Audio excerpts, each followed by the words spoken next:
आज के मार्केट का परफॉर्मेंस भी काफ़ी बुरा रहा है। परसों मार्केट काफ़ी तगड़ी गिरी।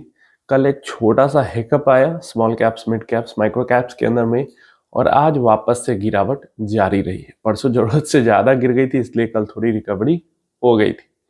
और आज तो और चौंकाने वाली चीज़ हुई। लार्ज कैप ठीक है, कम गिरा हुआ था, लेकिन स्मॉल मिड माइक्रो में उल्टा ही खेल चल रहा था।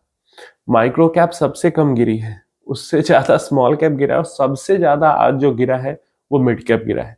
सबसे ज़्यादा पेन आज मिड कैप के अंदर ही देखने को मिला है और स्पेशल कोई रीजन नहीं समझ में आ रहा कि किस कारण से मिड कैप की पिटाई इतनी ज़्यादा हो गई है। जबकि मिड कैप तो सबका एकदम डार्लिंग सेगमेंट है, प्रिय सेगमेंट है मिड कैप, क्योंकि एक तो कैटेगराइजेशन भी ऐसा है कि सबसे ज़्यादा फ्लो मिड कैप के अंदर ही आता है और मिड कैप के अंदर बहुत ज़्यादा बिकवाली भी नहीं होती है क्योंकि सारा फ्लो वही उन्हीं 150 स्टॉक्स के अंदर में आना है। फिर भी क्यों मिड कैप की इतनी पिटाई हुई ज़्यादा, माइक्रो कैप से भी ज़्यादा, बिल्कुल समझ के परे वाली चीज़ है। मार्केट क्यों इतना आज प्लंज हुआ है वो भी समझ के बाहर वाली चीज़ है। कोई नीचे का सपोर्ट काम नहीं कर पा रहा मार्केट को रोकने के लिए। 26,000 का इतना अच्छा सपोर्ट था, 25,800 का इतना अच्छा सपोर्ट था, लेकिन कोई सपोर्ट मार्केट को सपोर्ट दे नहीं पा रहा, दिखा नहीं पा रहा, रुक नहीं रहा मार्केट किसी भी लेवल पे। तो ये चीज है यहाँ पे। अभी सेक्टर वाइज भी देखे तो लगभग सारे सेक्टर लालम लाल पड़े थे। कुछ दो तीन लाइक फार्मा, मीडिया, ये सब सेक्टर ग्रीन में थे, लेकिन ग्रीन में भी बहुत ज्यादा ग्रीन में नहीं थे, तो ना के बराबर ही ग्रीन में थे। ऐसा भी नहीं है कि ग्लोबली बहुत ज़्यादा कुछ सेल ऑफ हो रहा है। ग्लोबली मार्केट मिक्स्ड ही है। कहीं पे जैसे यूरोप के कुछ मार्केट्स ग्रीन में दिख जाते हैं, अमेरिका किसी एक दिन ग्रीन में दिख रहा है, किसी एक दिन रेड में दिख रहा है। एशिया के अंदर भी मिक्स्ड मार्केट सेंटिमेंट है। फिर भी हमारा मार्केट जो है वो बहुत ही तेजी से फिसल रहा है। मतलब इस हफ्ते में तो बहुत तगड़ी ही गिरावट हो गई। अमेरिका से टीम आ चुकी है हमारी न्यू दिल्ली के अंदर में। पीयूष गोयल साहब कह रहे हैं कि पॉजिटिव जा रहा है बातचीत, लेकिन उतना ज्यादा पॉजिटिव नहीं जा रहा जितना पॉजिटिव हमारे पीयूष गोयल साहब कह रहे हैं। क्योंकि कुछ इंटरव्यूज मैंने देखे अमेरिका के अंदर के भी, वहाँ के जो यूएस एडमिनिस्ट्रेशन के लोग हैं उनके भी इंटरव्यूज देखे, एंड जो उनके बोलने का तरीका था या फिर जो एक तरीके से आसपास ऑरा या एक तरीके से बॉडी लैंग्वेज कह सकते हो, वहां पे नहीं ऐसा फील हो रहा कि बहुत ज्यादा वो हैप्पी है, खुश है जो ट्रेड डील को लेकर बातचीत हो रही है उसके लिए, या फिर मतलब कुछ बहुत ज्यादा एक्साइटेड या पॉजिटिव होने वाला वैसा कुछ फील नहीं हो रहा था। फार्मिंग कुछ प्रोडक्ट्स को लेके, एग्रीकल्चरल प्रोडक्ट्स को लेके, मीट प्रोडक्ट्स को लेके कह रहे हैं कि अभी भी बात उलझी हुई, जबकि बीच में न्यूज आई कि इन सब चीजों को लेकर क्लियर हो चुका था और छठी बार बातचीत हो रही है, लेकिन फिर भी यहाँ पे कुछ अभी तक ऐसा लग रहा है कि क्लियर नहीं हुआ है। तो क्या उम्मीदें हैं ट्रेड डील से लेकर, वो हम यहाँ पे समझ लेते हैं ताकि आप भी बहुत ज्यादा उम्मीद न लगा के बैठो। तो कोई ट्रेड डील फाइनल हो जाएगी इस मीटिंग में, या इस मीटिंग के बाद कोई डील फाइनल हो जाएगी और पेपर पे साइन हो जाएगा कि चलो भारत और अमेरिका के बीच में ट्रेड डील हो गई। ये मतलब 1% चांस है इसका कि ऐसा हो जाए। 99% मुझे ऐसा लगता है चांस कि ऐसा कुछ नहीं होने वाला है। इस बार भी ऐसा कुछ नहीं होने वाला है। इस जो बातचीत यहाँ पे हो रही है, इससे मुझे लगता है जो चीज अगर हो जाए तो वही मैं मानूंगा कि बहुत हो गया। कि यहाँ पे रशियन ऑयल को लेके बहुत बड़ा यूएस का हमेशा डिमांड रहता है कि ऑयल का जो परचेज है उसको कम करो, और यहाँ पे भारत ने ऑयल के अपने प्रोडक्ट ऑयल परचेज को पोर्टफोलियो को डाइवर्सिफाई किया है, बहुत ज्यादा अलग अलग कंट्री से खरीद रही है। और क्योंकि डाइवर्सिफाई कर लिया तो अब रशियन ऑयल का परसेंटेज जो है वो हमारे इंपोर्ट में वो ऑलरेडी कम हो चुका है और कुछ कम किया भी है। तो ऐसे में अगर इंडियन जो टीम है वो अमेरिकन टीम के साथ इस तरीके से डील करती है कि आपकी जो सबसे बड़ी परेशानी थी कि हम रसिया से तेल या एनर्जी सप्लाई बहुत ज्यादा कर रहे हैं, तो अब हमने रसिया से एनर्जी सप्लाई को कम किया है एंड अलग अलग कंट्रीज से हम खरीद रहे हैं।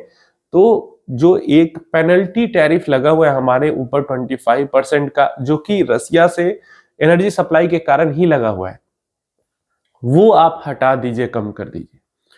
तो अगर इतना कुछ अगर सहमति बन जाती है कि हाँ जब हम रसिया से इंपोर्ट कम कर रहे हैं तो जो पेनल्टी टैरिफ है वो हटा दिया जाए। इसी पे अगर सहमति बन जाती है इंडियन टीम और अमेरिकन टीम के बीच में, तो यही मुझे लगता है बहुत बड़ी बात होगी।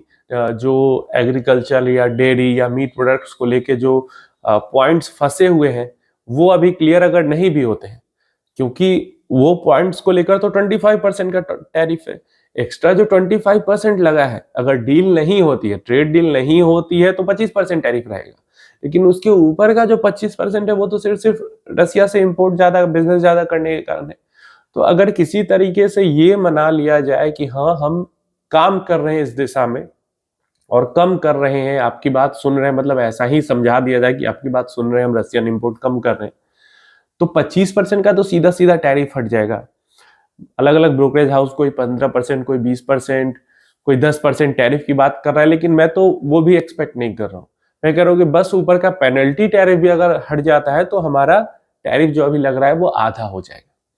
तो मेरी उम्मीद यही है कि ये जो 2-3 दिनों की बातचीत हो रही है, होने वाली है, उसको लेकर मेरी उम्मीद यही है कि बस पेनल्टी टैरिफ कैसे भी करके ये लोग हटवा ले, उतना हो जाए तो वही मैं बहुत मानूंगा। ट्रेड डील तो मुझे भी उम्मीद नहीं है कि अभी होने वाली है, और नहीं आपको उम्मीद रखनी चाहिए कि अभी ट्रेड डील को लेकर कुछ हो सकता है, प्रॉपर जो डील सिग्नेचर करके होता है। इसके अलावा आज बहुत बड़ा एक ट्रिगर पॉइंट आने वाला है। आज ही रात को अमेरिका के अंदर में फेड अनाउंस करेगी कि जो रेट कट है वो होगा या नहीं होगा। अब डेफिनेटली मुझे लगता है कि अगर पॉजिटिव हो भी जाता है, रेट कट हो भी जाता है, मार्केट के लिए पॉजिटिव हो भी जाता है, तो अमेरिकन मार्केट डेफिनेटली पॉजिटिव हो जाएंगे, लेकिन इंडियन मार्केट कुछ पॉजिटिव रिएक्ट उस पर करे, बहुत कम उम्मीद है। डेफिनेटली ग्लोबली मार्केट रिएक्ट करते हैं, यूएस के अंदर रेट कट या रेट अप होता है तो भी ग्लोबली उस पर मार्केट रिएक्ट करते हैं। लेकिन अभी जो मार्केट की सिचुएशन हमारी चल रही है, इंडियन मार्केट की सिचुएशन चल रही है, इसलिए मैंने कहा क्योंकि कुछ भी गुड न्यूज आ रही। जब इंडिया के अंदर रेट कट हुआ जब इंडिया के अंदर रेट कट हुआ, उसका तो कुछ इफेक्ट हमें मार्केट पे देखने को मिला ही नहीं। तो अमेरिका के रेट कट पे क्या हमें मार्केट के अंदर देखने को मिलेगा कुछ पॉजिटिवनेस।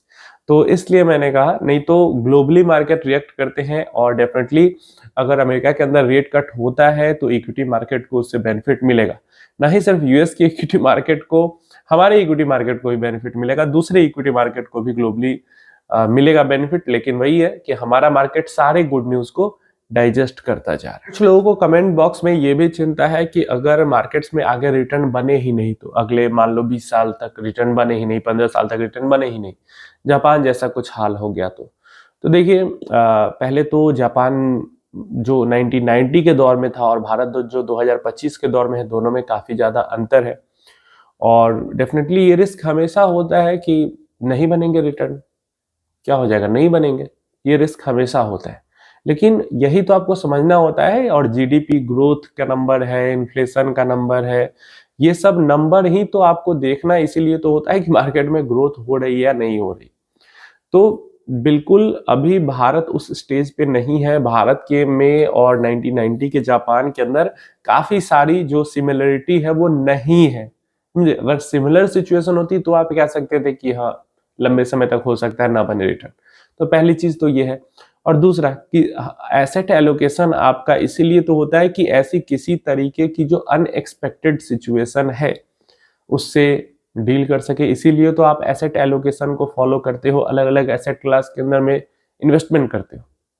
तो सबसे पहले तो आपका एसेट एलोकेशन है अच्छे से, तो उससे आपको प्रॉब्लम नहीं होनी चाहिए। और दूसरा, ऐसा कोई सिचुएशन यहाँ पे इंडिया के अंदर बनता हुआ दिख ही नहीं रहा। इंडिया के अंदर में वैसा कोई सिचुएशन बनता हुआ नहीं दिख रहा है। और आने वाले 20-25 ईयर्स तक अभी जो दिख रहा है, अभी के सिचुएशन के अकॉर्डिंग वैसा कोई सिचुएशन नहीं है। आगे फिर 15 साल 20 साल बाद जो सिचुएशन इकोनॉमी की होगी उस पे हम आगे का अपना एक्सपेक्टेशन लगा सकते हैं। लेकिन अभी तो यहां से लेकर आगे 20-25 साल तक ऐसा कुछ नहीं दिख रहा।